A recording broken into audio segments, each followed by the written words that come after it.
जो लोग हर काम को कल पे टाल देते हैं, अक्सर ये देखा जाता है कि वो उस काम को कभी नहीं करते, क्योंकि कल कभी नहीं आता।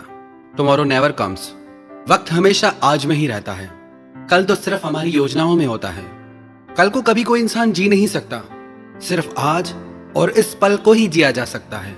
यदि हम हर काम को कल पे टालते जाएंगे, भविष्य के लिए छोड़ते जाएंगे, तो शायद हम उन कामों को कभी कर ही नहीं पाएंगे। जो शक्ति, जो सामर्थ्य, जो समझ आज आपके पास है, क्या गारंटी है कि कल भी वो सारी चीजें आपके पास रहेंगी? एक दिन तो बहुत बड़ी बात है, एक पल में लोगों की जिंदगियां बदल जाती हैं। हम इतनी निश्चिंतता से कल पे काम छोड़ते हैं जैसे कि हमें भविष्य का सब पता हो। एक बार एक ब्राह्मण युधिष्ठिर के पास भिक्षा लेने के लिए आया। महाराज युधिष्ठिर उस समय अपने मंत्रियों के साथ बहुत आवश्यक मंत्रणा कर रहे थे।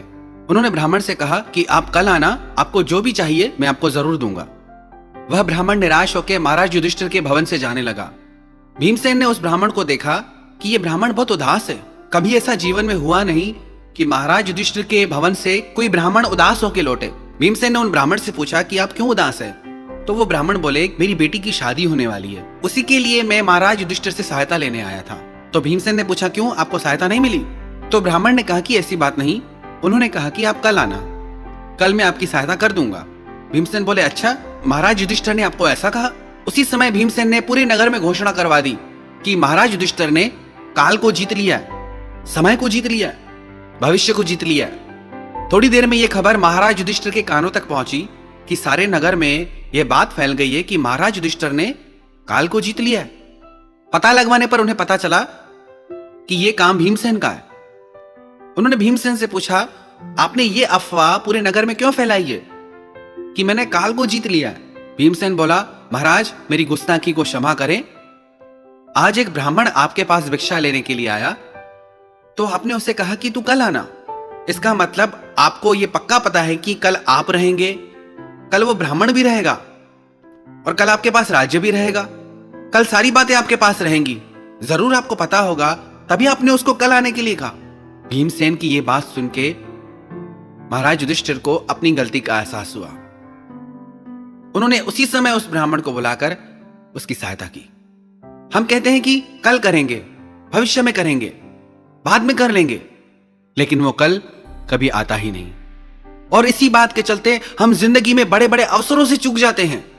यदि कोई विद्यार्थी ये सोचे कि मैं परीक्षा के समय में पढ़ लूंगा, जिसने सारा साल पढ़ाई नहीं की वो क्या पढ़ेगा? और जिसने सारा साल पढ़ाई की वो परीक्षा के दिनों में निश्चिंत रहेगा। कई लोग कहते हैं कि हम कल से परमात्मा को प्रार्थना करना शुरू करेंगे। न कभी वो कल आता है, न वो प्रार्थना शुरू होती है। हम इतना निश्चिंत कैसे हैं भविष्य के लिए? हम कैसे कोई काम कल पे छोड़ देते हैं? कई बार ऐसी घटनाएं सुनने को मिलती है, जो इंसान कल तक हंस खेल रहा था, सबसे मिल रहा था, आज वो इस दुनिया में ही नहीं है। कुछ भरोसा नहीं जिंदगी का, कब क्या रंग दिखा दे। क्यों इतनी गहरी नींद में हम सोए रहते हैं? क्यों हम ये नहीं देख पाते कि जो अवसर, जो पल, जो घड़ी हमें अभी मिली है वो दोबारा नहीं मिलेगी। एक आश्रम में एक गुरुजी थे, और सारे शिष्य तो बहुत अच्छे से अपने सारे कार्य करते थे, अपनी पढ़ाई करते थे, पर एक शिष्य ऐसा था जो बहुत आलसी था। वो हर काम में यही कहता था कि बाद में कर लूंगा। गुरुजी ने सोचा कि अगर ये ऐसे ही आलस्य करेगा तो ये जिंदगी में सब कुछ गंवा बैठेगा। कई बार हम अवसर को पहचान ही नहीं पाते, हमें लगता है कि बाद में देख लेंगे। कई बार लोग ऐसे भी कहते हैं कि काश उस पल में हमने ये निर्णय ले लिया होता, कि काश उस पल में हमने ये काम कर लिया होता, तो आज जिंदगी कुछ और होती। सिर्फ उस एक घड़ी के लिए, एक पल के लिए लोग तरसते हैं कि वापस से वो एक घड़ी, वो एक पल मिल जाए मुझे, तो सारी जिंदगी मेरी बदल सकती है। कम मत समझना एक घड़ी के मोल को भी। तो गुरुजी ने देखा कि ऐसे तो ये अपना जीवन बर्बाद कर लेगा, ये तो कुछ करेगा ही नहीं। क्योंकि जो लोग कल पे काम छोड़ते हैं वो कुछ नहीं करते। एक दिन उन्होंने उस शिष्य को अपने पास बुलाया, उसको एक पारस पत्थर दिया। गुरुजी ने कहा कि इस पत्थर में इतनी शक्ति है कि यदि लोहे को स्पर्श करा दो तो वो सोना बन जाएगा। 2 दिन के लिए तुम्हें मैं ये पत्थर देता हूं, तुम जितना चाहे इससे सोना बना लो। वो शिष्य तो उस पत्थर को पाके खुश हो गया कि अब तो मेरी जिंदगी आराम से गुजरेगी, कुछ करना ही नहीं पड़ेगा, कितना सोना आ जाएगा मेरे पास। गुरुजी ने उसको पत्थर दिया, उसने कहा थोड़ी देर बाद में बनाता हूं। सुबह का दिन हुआ, दिन की शाम हुई। फिर सोचा अब तो शाम हो गई है, रात होने को आई है, कल बना लूंगा। अपनी आदतवश दूसरे दिन भी उसने यही सोचा कि थोड़ी देर बाद में बना लूंगा। ऐसे थोड़ी देर करते करते सांझ हो गई। गुरुजी आ गए। गुरुजी ने कहा कि मुझे मेरा वो पत्थर वापस करो। वो बोला, गुरुजी एक दिन के लिए और दे दो मुझे, मैंने तो अभी सोना बनाया ही नहीं है। गुरुजी ने कहा, तेरे को चाहे कितना भी समय मिल जाए, तू सोना बना ही नहीं सकता। तू अपने सारे समय को मिट्टी बना रहा है। वो बोले, पत्थर में शक्ति नहीं सोना बनाने की, समय में शक्ति है।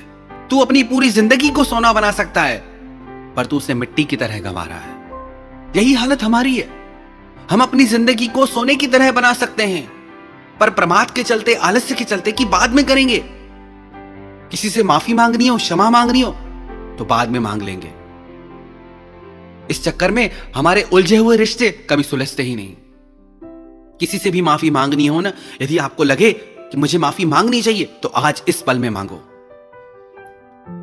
तभी बड़े बुजुर्गों ने कहा है कि शुभ कार्य करने में कभी आलस्य मत करो।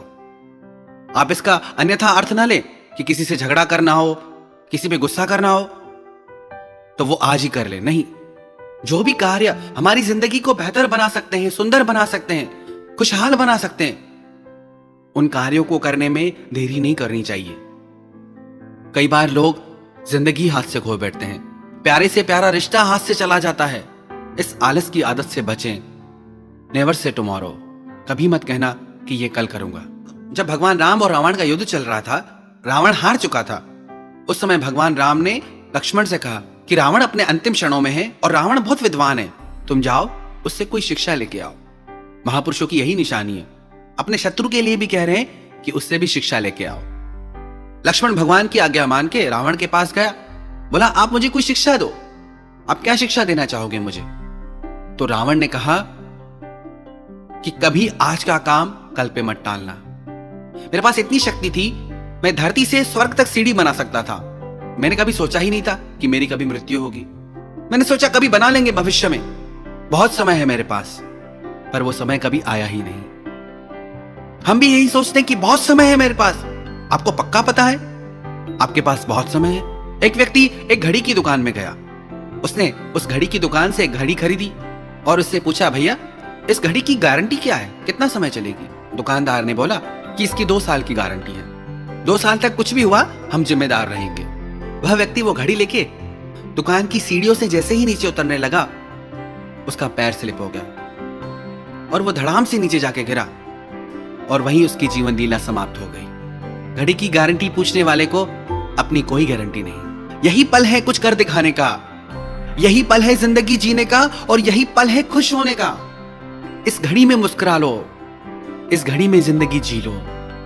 याद रखना, अगर आप इस घड़ी में जीना सीख गए, इस घड़ी में हर काम को करना सीख गए, तो जिंदगी में आपको कभी काश नहीं कहना पड़ेगा। हमें लगता है अभी तो बहुत टाइम पड़ा है, इस काम को आखिरी के दिनों में कर लेंगे। हम हर काम को डेडलाइन पे छोड़ देते हैं और आखिरी में वो काम इतनी जल्दी में करते हैं कि हमारा कोई काम ढंग से नहीं होता। क्या हम ऐसा नहीं कर सकते कि अभी काम को पूरा कर लें और बाकी का समय हम आनंद से गुजारें? बाकी का समय हम निश्चिंतता से गुजारें, चिंता में क्यों गुजारें? आज में जीना सीखें, इस पल में जीना सीखें। यही जिंदगी का राज है। यदि आप आज में जीना सीख गए, इस पल में जीना सीख गए, तो समझना आप जिंदगी जीना सीख गए।